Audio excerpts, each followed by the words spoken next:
Na msadakta mpenzi mtazamaji popote ulipo, karibu sana katika taarifa za upeo wa TV47. Tumekuandalia taarifa tumbe nzima, lakini mwanzo tupate vidokezo. Yajayo katika upeo wa TV47. Aliyekuwa mwenyekiti wa IEBC Wafula CHEBUKATI na mwanasiasa AUKOT walimana mtandaoni. CHEBUKATI akisisitiza uchaguzi mkuu uliopita ulikuwa huru na wa haki. The paper highlights the importance of speed, transparency and auditability in making the tally reports publicly available and set a standard that can be applied to election practice in other countries in the region. Waziri Kithure Kindiki aahidi kulainisha shughuli katika ofisi zinazotoa pasipoti, huku akihusisha ofisi hizo kama maeneo yanayoendeleza uhalifu. Many Kenyans have suffered from that place. And we will take very drastic action. If need be, we'll seal off the place and declare it a scene of crime. Na waziri wa elimu Ezekiel Machogu aagiza vyuo vikuu kuwakubali wanafunzi wapya bila karo. Wanafunzi hao wakitarajiwa kujiunga na vyuo vikuu wiki ijayo. Na mtazamaji, sasa karibu kwa takriban dakika 25 ni kufahamisha taarifa kwa kina. Mtafsiri kwenye lugha ya ishara ni Catherine Simaloi, wanakwetu wananiita Joash Onsare. Tunaanza na taarifa zetu kwamba taarifa ya kusikitisha ambayo ni kwamba wakazi wa kijiji cha Gikuni eneo bunge la Kabete kaunti ya Kiambu wamepoteza zaidi ya vijana 13 katika muda wa miezi miwili pekee, huku wa hivi punde kujitoa uhai akiwa mhandisi Robert Gituhu anayedaiwa kujiteketeza katika kaunti ya Mombasa. Na kama Grace Kuria anavyoarifu ama anavyotueleza, wakazi sasa wanataka serikali kuingilia kati ili kuokoa vijana hao. Kaburi baada ya kaburi baada ya kaburi, roho changa zimelala hapa, sio kwa sababu za asili, lakini kwa sababu walichukua maisha yao wenyewe.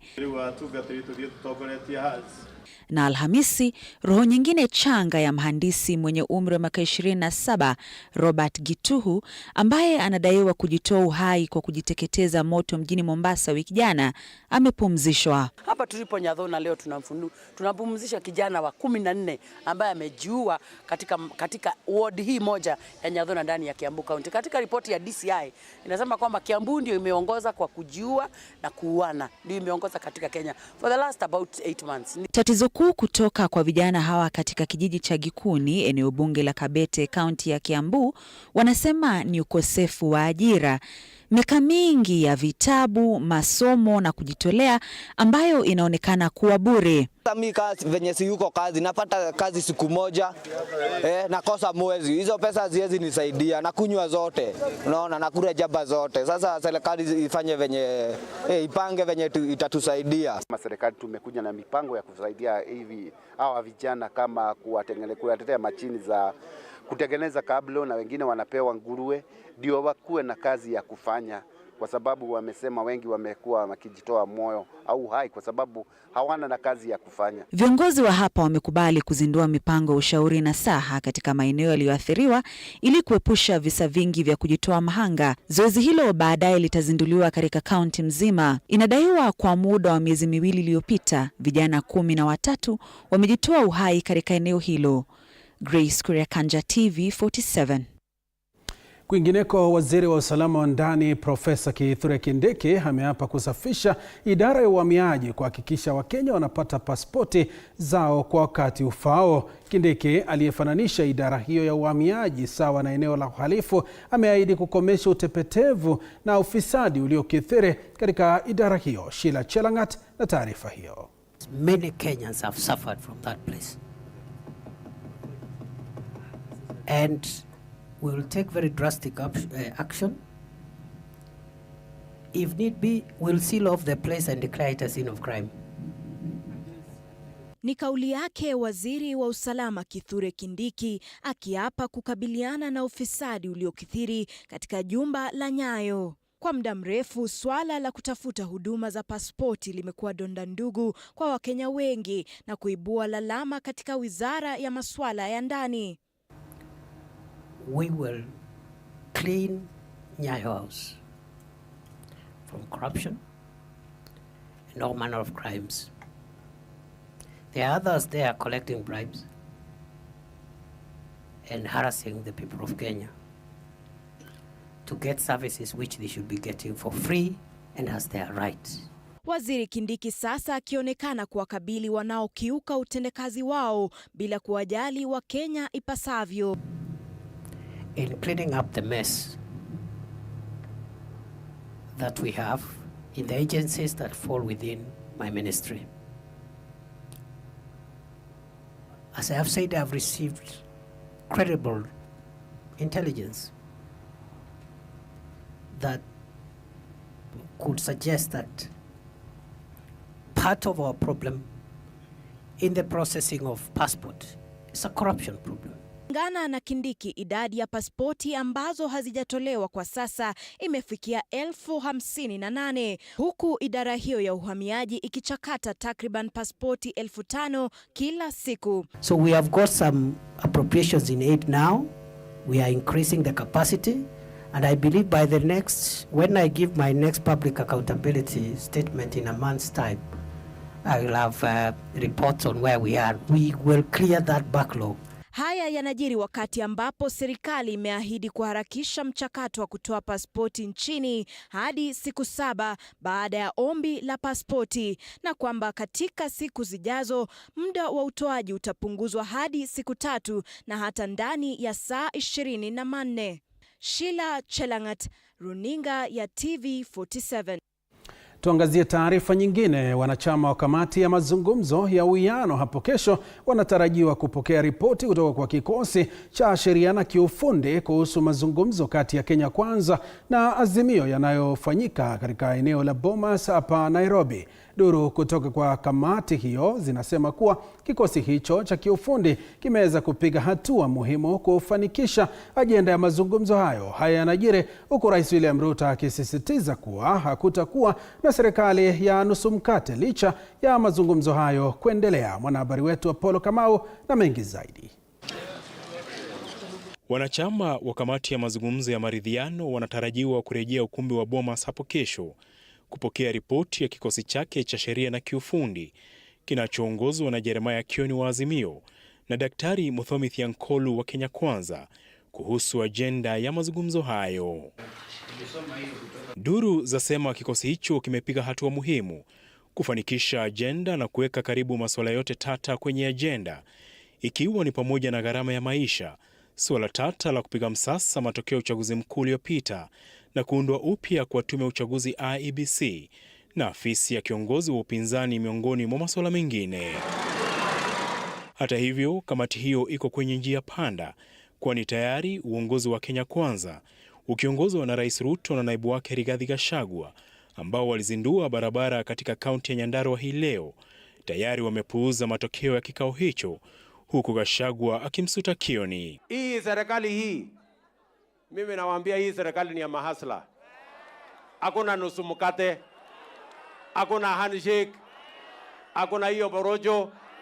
Hawa wananchi walimaliza kazi ya viongozi tarehe 9 mwezi wa 8 wakagawa viti yote. Huyu mzee akitendawili, unajua aliharibu Uhuru Kenyatta mtoto wetu.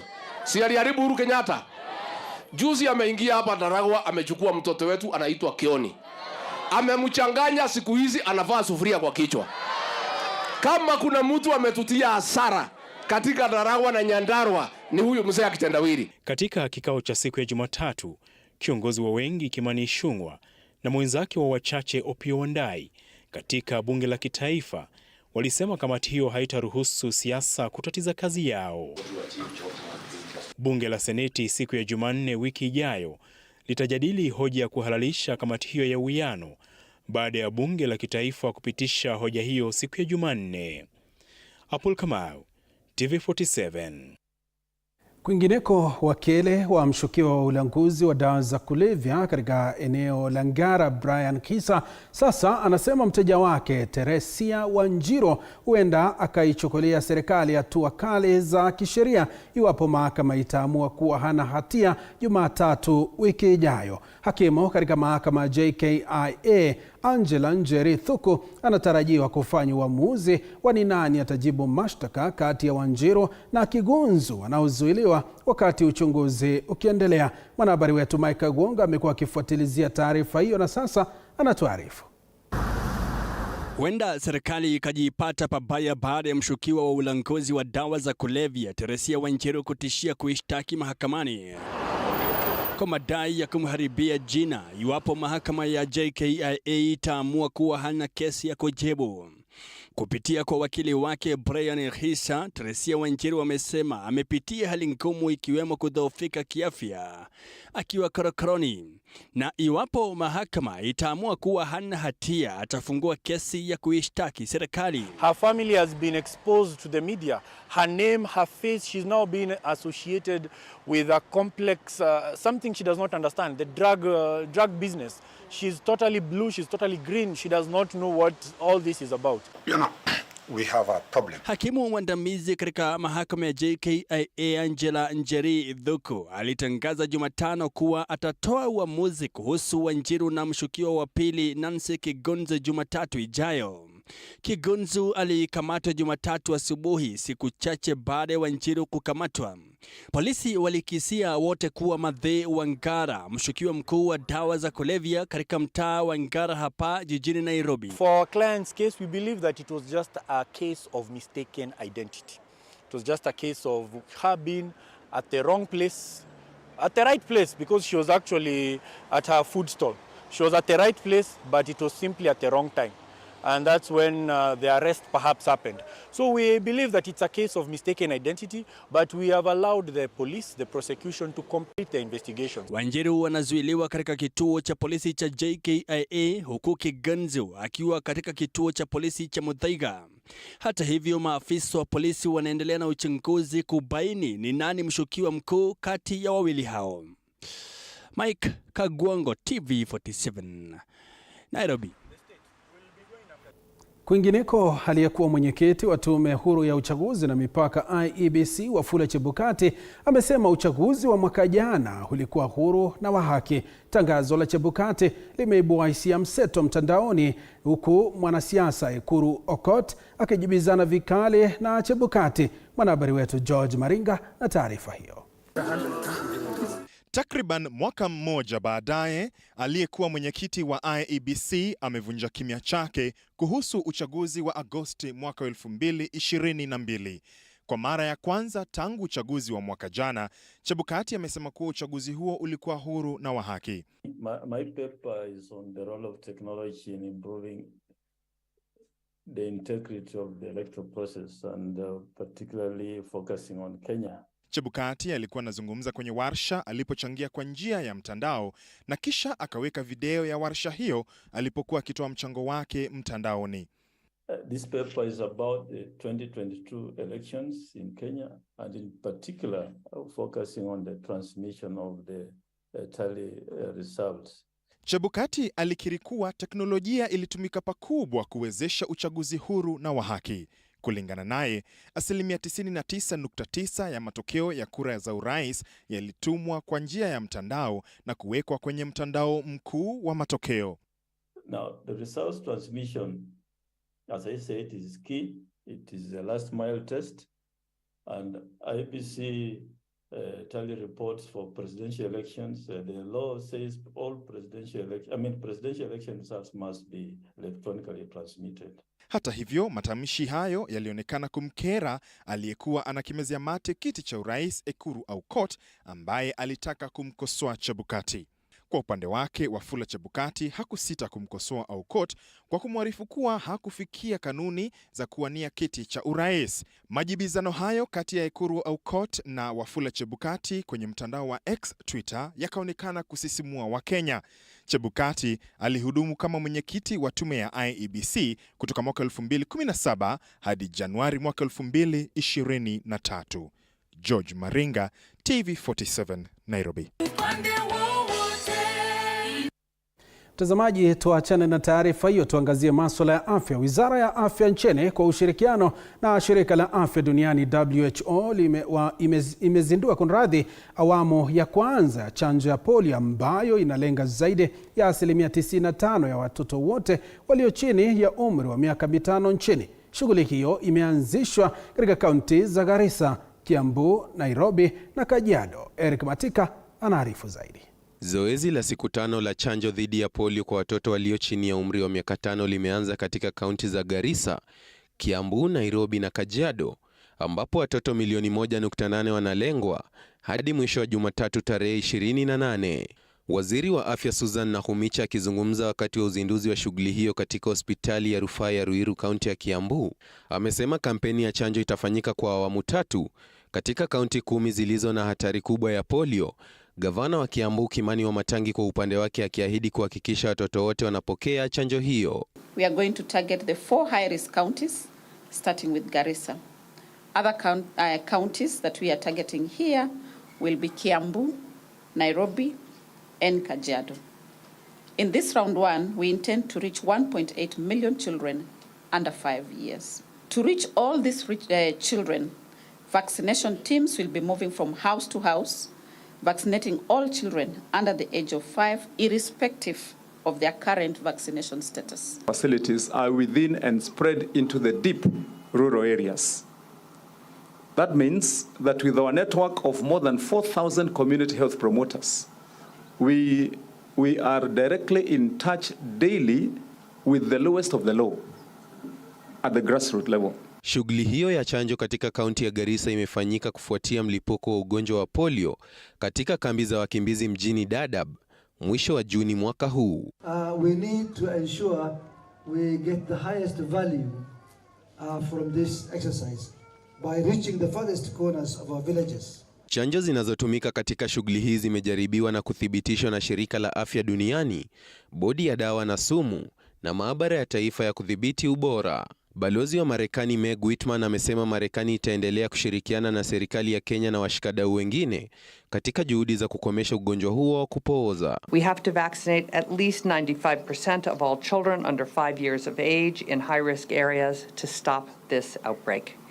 And we cannot vaccinate 95% of children unless we all work together as a team. Awamu ya pili na ya tatu ya kampeni hiyo itafanyika mwezi wa Septemba na Oktoba, ikilenga zaidi ya watoto milioni 5.6 katika kaunti hizo 4 na nyingine 6 zaidi ambazo ni Lamu, Tana River, Wajir, Mandera, Kitui na kaunti ya Machakos. Eric Matika, TV47. Mtazamaji, kwingineko, waziri wa usalama wa ndani Profesa Kithure Kindiki amesema kuwa usalama umeimarishwa kote nchini licha ya changamoto za kiusalama ambazo zinashuhudiwa katika maeneo mbalimbali humu nchini. Aidha, Kindiki amedokeza kuwa kuna njia kama njia mojawapo ya kukabiliana na utovu wa usalama kutakuwepo na maafisa wa polisi katika vizuizi vya barabarani. Akizungumza alipofika mbele ya kamati ya bunge kuhusu usalama, Kindiki vilevile ameiambia kamati hiyo kuwa mashambulizi yaliyotokea katika eneo la Sondu kwenye mpaka wa kaunti ya Kericho na Kisumu yamechochewa kisiasa. Elizabeth Mutuko na taarifa hiyo. Akifika mbele ya kamati ya bunge la kitaifa kuhusu usalama, waziri wa usalama wa ndani Profesa Kithure Kindiki kutoa mwanga kuhusu usalama wa taifa na haswa maeneo yaliyoshuhudia mashambulizi ya mara kwa mara. Waziri Kindiki alifichua kuwa upo mpango wa kuhakikisha hakutakuwa na maafisa wa polisi katika vizuizi vya barabarani, bali maafisa hao watashika doria katika maeneo yaliyoathirika zaidi. The sighting of our security operation comes from time to time because a place can be a corridor for movement of stolen livestock now. But as soon as you seal that corridor, criminals invent another route elsewhere. So you have to devise a way of either establishing a new camp or even moving this one, because what we are chasing for is peace.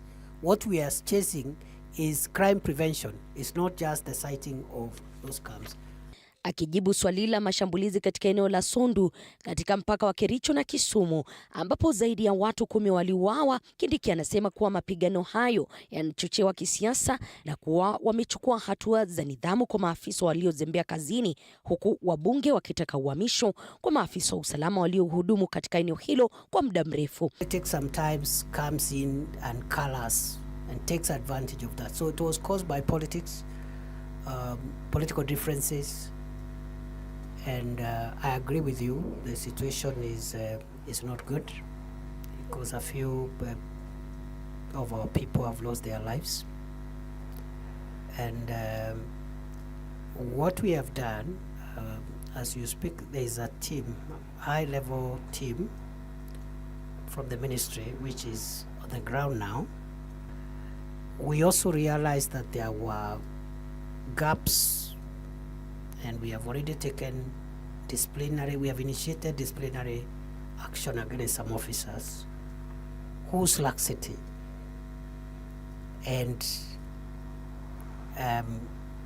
connivance has led to this senseless loss of lives. Kuhusiana na kaunti ya Lamu ambapo kumeshuhudiwa mashambulizi ya mara kwa mara, huku Wakenya 2 wakifariki dunia wiki hii kutokana na mashambulizi hayo, Waziri Kindiki anasema kuwa wamefungua vizuizi 6 kusaidia kukabiliana na magaidi wa Al-Shabaab katika msitu wa Boni. Who have encroached into the Boni forest and so there must be a cut line so that we know whoever, just like we have done in North Rift and other places, we say whoever is inside certain coordinates must leave so that we manage security.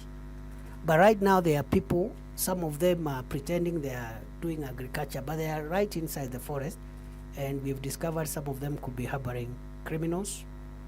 And we have also discovered there are people taking advantage of historical injustices to aid and abet terror attacks. So we are on top of things. Hata hivyo, Kindiki amewahakikishia Wakenya usalama, akisema kuwa wizara yake imejizatiti kukabiliana na changamoto za usalama. Elizabeth Mutuku, TV47, Nairobi.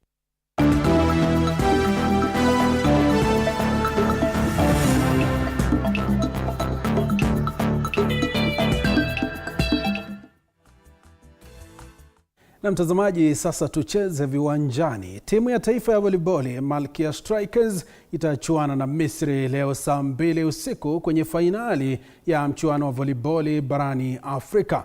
MALKIA Strikers walitinga fainali hizo baada ya kuandikisha ushindi wa seti 3-1 dhidi ya wenyeji Cameroon, na iwapo wataandikisha ushindi dhidi ya Misri watapata tiketi ya 1-1 kuelekea Olimpiki ya mwaka 2024. Naweza sema game ngumu ilikuwa jana ilikuwa game, sisemi ati na underrate Egypt, but for me game ngumu ilikuwa jana, and if yesterday Cameroon wangecheza vile walicheza na sisi jana, wangecheza ile time walicheza na Egypt, then it means wangepiga Egypt. But kitu naweza sema Egypt wako tactically well, and kitu nye tunaweza fanya is we make sure that we arrange ourselves, we have courage, and tujipush to at the end of the day most of the Egyptians wanatuogopa. Sisi wenyewe ni wale mabingwa. So if you believe in yourself and also believe in your teammates and you put in the work, then eventually you're just going to win the match. I've been following Egypt since I started working with Kenya team. I've been in Tunisia for the past 2 years following the African Club Championship, where Egyptian teams and most of the players that are in the national team played in 2022. They got second, losing to KCB. Tuangazie taarifa nyingine. Makala ya 9 ya muungano ama familia za mashindano ya waendeshaji pikipiki yanatarajiwa kufanyika Jumamosi. Hafla hiyo ya uendeshaji baiskeli inaratibiwa kuanzia katika eneo la Karen Waterfront na itajumuisha kwa pamoja waendeshaji pikipiki za kibinafsi na pia za kampuni, huku lengo kuu la mashindano hayo likiwa ni kukuza talanta za waendeshaji pikipiki. Riders, we are expecting close to 500 or so, and we're going to be leaving from a central point that's Sam's going to talk about, and we're going to meet here at Waterfront, but we expect around 2,000 people. So everyone is welcome. You don't have to be a biker to come. Maybe you've always wanted to ride, you want to ask some questions to bikers, you want to learn some information about where to train, how to get a license, what kind of gear you need. You've always seen these bikers everywhere. This is your time to learn and really be a part of this community. And we expect at least 50 to 60, maybe even more. We have several women's only biking groups in Kenya, and they're going to be represented there. This is the season 9, and next year we'll be doing the X edition.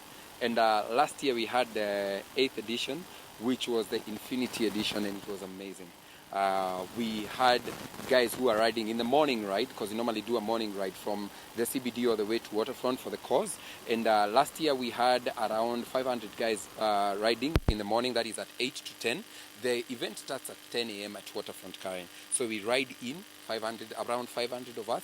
And this year we have also incorporated the cars. So we'll have some supercars in it, and we'll also have the cyclist in it with a mama cyclist. And we are welcoming each one of you to attend. Mtazamaji, kwingineko wasimamizi wa mechi za ligi ya NSL wameendelea kupokea mafunzo na mazoezi rasmi kabla ya ligi hiyo kuanza tarehe 26 mwezi huu. Wasimamizi hao wamepata mafunzo ya kuhakikisha kuwa miili yao imezoea hali ya mechi tofauti, huku wakipewa mafunzo kuhusu sheria mpya za soka zinazozidi kuchipuka kila kuchao. This bet is very important for us as a referee for being tested our physically fit, and again tuko na changes of the law 2023-2024, and again tunafanya hiyo exam tujue kama tuko fit for it. We feel great to be back in action, especially for this 2023-2024 season, and it has been a nice pre-season. We've been taken through physical endurance test and medical, and I believe that we are ready. We are waiting to go to class for some laws of the game, and especially on the amendments, so that when we get to the field we are ready to apply. Na mtazamaji, kufikia hapo nahitimisha taarifa hizi za upeo wa TV47. Taarifa zaidi utakuwa unazipata mwendo wa saa 3 kwa lugha ya Kimombo na mwenzangu Victor Moyakane. Hivi sasa nafunga, wanakwetu wananiita Josh Onsare, mtafsiri kwenye lugha ya ishara amekuwa Catherine Simaloi, na kutakia jioni njema na vile